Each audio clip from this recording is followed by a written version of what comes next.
Welcome to Off 63rd with Garrard McClendon. The elections aren't over yet. There will be runoffs in several wards because the challengers turned up the heat. In the 6th, 16th, and 20th wards, the incumbents couldn't get 50% of the vote plus one. Can the current aldermen explain why they didn't get a majority vote?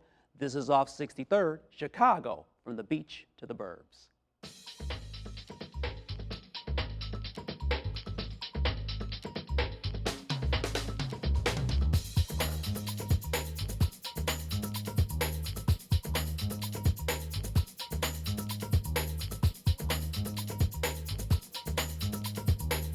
Welcome to Off 63rd. Join us on the radio right now at 89.3 FM and on the web at www.wkkc.fm. We're fully interactive tonight, so give us a call at 773-487-3630. That's 773-487-3630. April 5th will be a day of history as aldermanic candidates try to sway voters into the polls. Tonight we have three incumbents from the 6th Ward appointed to the office in 1998. She holds the JD from John Marshall Law School. Alderman Freddrenna Lyle winning the 2007 election over prosecuted former Alderman Orenda Troutman, former Chicago Police Sergeant from the 20th Ward, Willie B. Cochran. And from the 16th Ward, winning her last election in a runoff, Alderman JoAnn Thompson. Welcome to Off 63rd, you three. Well, thanks so much for being here.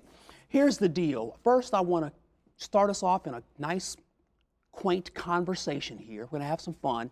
Then we'll get into the meat and potatoes of the races that you're in. Let's go over the wards first. Let's look at the 6th Ward, Freddrenna Lyle. Your ward, roughly 66 to 99th. I want all of you to correct me if I'm wrong here. State Street to Cottage Grove, is that roughly the area? Well, I go to 67th and Green, down Green to 72nd. So I have a portion of Inglewood, all of Park Manor, Chatham, Chesterfield, West Chesterfield, and Roseland Heights. Okay. Let's go to the 20th Ward. Willie Cochran, 53rd to 69th, Stony Island to Sealy, roughly. Talk to me, Damon. Well, we go up to 45th Street in the back of the yards, the Latino community in Sealy. And then on the east side, we go to Stony Island, go to 69th and the Dan Ryan, and then we are up to Garfield Boulevard, 55th. So we have a really long, diverse ward. Yes, and I want to talk about these wards as well. And JoAnn Thompson, the 16th Ward, 49th to 65th, Halsted to Central Park. Correct me, talk to me. That's about correct. Okay.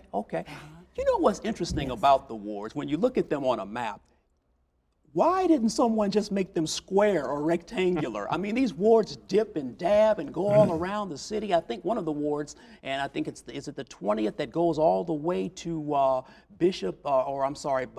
Reverend Byron Brazier's church? We're talking, what, Dorchester? That's a long way. It is a long way, but I take in the communities of Woodlawn, Washington Park, Inglewood, New City, Park Manor, and back of the yards. Let's talk about constituents before we get into some of the other questions. When you have a ward, Alderman JoAnn Thompson, that has a long stretch, has a long feel to it, how do you get to all of those constituents? Well, it's not that hard. It's not that hard to get to all of them. My ward, I guess I've been doing this so long, it don't really feel that big. You know, it's a lot of people, but the only problem is it's not enough money to take care of all of their needs. Yeah, definitely. That's the problem. Alderman Cochran, the same? It's not that difficult getting around the entire ward, or is there some difficulty there? Well, I have to say that it poses some difficulty because it is such a wide and diverse community. I have a predominantly Latino community. About 70% of them are Spanish-speaking only. And then you have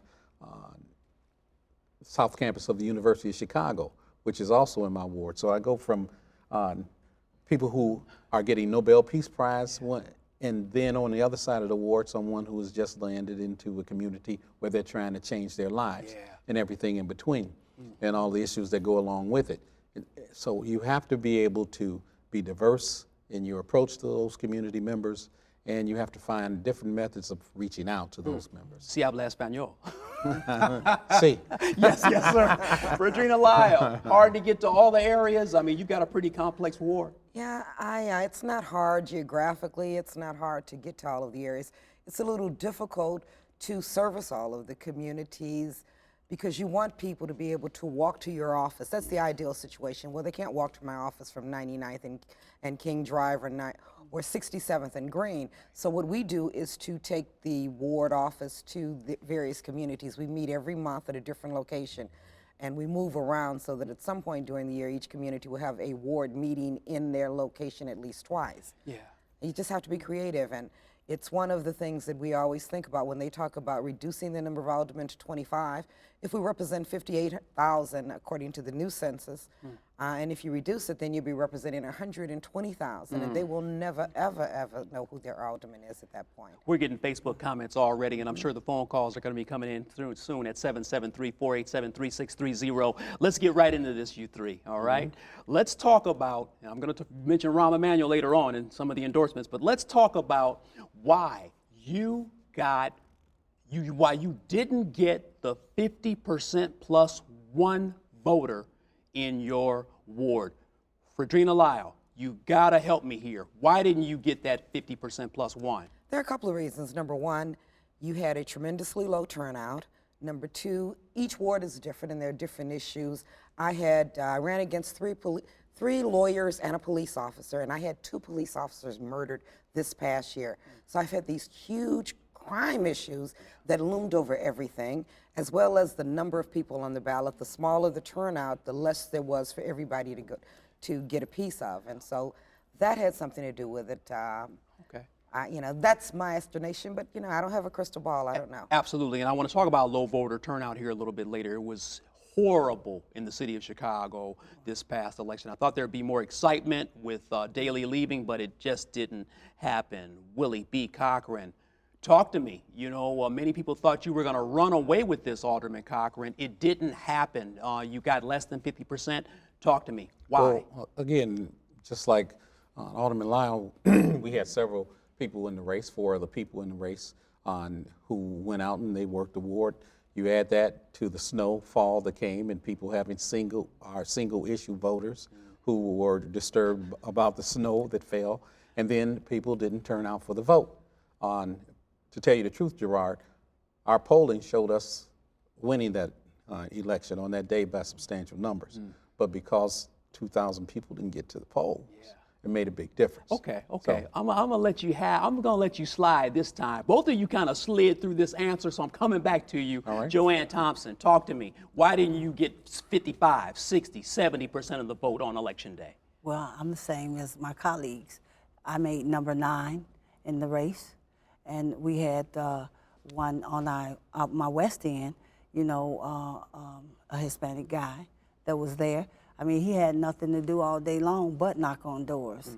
And so every little bit takes away from the bottom line. Okay, so. Good. I'm glad you said that about knocking on doors, because I want to get right into the snow that hit, and it hit hard. 22, 24 inches. I woke up the next morning and couldn't get out of my house. And the low voter turnout. Now, we can't necessarily use those as excuses, though, and this is a wild card question. Anyone that wants to jump in, jump in.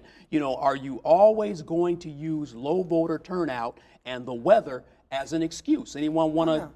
Absolutely not. It was a combination of things. It was not only those things. It was the fact that if you have 6 people in the race and they've lived in the community, all 6 of them know somebody. So to begin with, there were too many people on the ballot for you to get 50%. Secondly, we had the combination of the snow, we had the combination of the issues, and my neighborhood is changing. And those people attribute the fact that it's changing for the worse to me. I get blamed for the crime, I get blamed for the fact that the schools. So a lot of that is, my life is miserable, I'm upside down in my house. These kids are out here walking around with their pants hung down and they're making all this crazy noise. Who do you blame? They don't know who their state representative is most of the time. They don't know who their state senators are. They don't see their congresspeople. The person that they see is you. Is the alderman. And so you're the one who wears the jacket for everything. That's a good point. misplaced blame is what we call it, misplaced responsibility. On garbage pickup, streets and sanitation issue. Of course, we have a ward superintendent and trucks, but at the same time, there are issues that come up that may affect that may require trucks to go to another location, that may require people calling off of work, that may affect the garbage pickup. And then you have to change schedules up, and garbage don't get picked up. They don't blame it on the commissioner of streets and sanitation. They don't blame it on the ward superintendent. They don't blame it on the gentleman or the woman that didn't come to work that wouldn't allow us to man that truck. They blame it on the alderman. Crime. We talk about the crime, the murders that take place. 45% of the murders that take place are family or friend related. That's true, but okay, because once again, this is where I get upset in the show. Black folks are good at blaming crime and drugs on everybody else. We don't make the drugs, somebody else float them in. But when you see brothers on the corner with white t-shirts on, taking phone calls at 2 in the morning, 30 degrees outside, don't even have a coat on, doesn't the alderman take some responsibility for that? JoAnn Thompson, come on now. No, come on, no. I don't Why think not? so. You're the I think alderman. I think that they should take responsibility for themselves. Who? The people. They should. Because drug dealers, they don't go off of their block to sell drugs, so they belong to someone. And if they do go off their block, somebody is co-signing the fact that they're doing it. And so nobody ever wants to tell. When it's your kid, he comes home and he helps you pay the light bill, the gas bill, then, you turn a blind eye to these situations. Yeah, and you just don't tell. And some people are afraid to tell who's doing what. Yeah, It's our fault if we don't report it. If it's our fault if we don't get on our commander to do something about it. It's our fault if we don't talk to those neighbors and say, turn Johnny in. That's Miss Jones' grandchild. Right. It's our fault then. It's not our fault that they're out there. Okay, okay, good. And I'm glad that you and Alderman Thompson clarified that because, and I agree with you, it's not always the pointed finger at the alderman. Of course, you're like the first line of defense and offense, but that's not always fair. I got to move forward. Let's talk about your wards. You have to explain this to me. Your wards were predominantly voting for Rahm Emanuel. We see that there really was no consensus black candidate. The consensus black candidate ended up being Rahm Emanuel because black folk went to Rahm Emanuel. They said, forget Mosley Braun, Doc doesn't have enough juice, and Van Pelt Watkins, we're a little iffy about her as well. So, JoAnn Thompson, Alderman, help me out here. Why did your ward go for Rahm Emanuel? And now I'm not saying that's a bad thing, I'm just saying why. Well, I don't really have an answer for that. But I guess they was tired of the status quo, and then you seeing all the things on television, all the negative stuff. Carol goes and do her thing, and with Van Pelt Watkins, and it just went that way. Yeah, absolutely. You know what? Let me take some phone calls. 773-487-3630 is the number. We've got Cornelius on the phone lines. Cornelius, how are you this evening? Talk to us on off 63rd, Cornelius. I'm doing fine. To me, it's too many arguments running in these wars. They always talk about what they're going to do. They should have just picked one black person to run in each ward instead of having 3 or 4.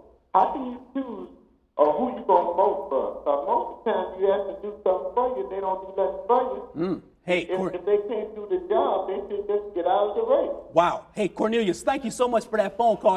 He raises a good point. Yes, too many people running for election. We even saw that in the mayor. I mean, there were 20 people on the ballot at first, and then, of course, people started to get knocked off.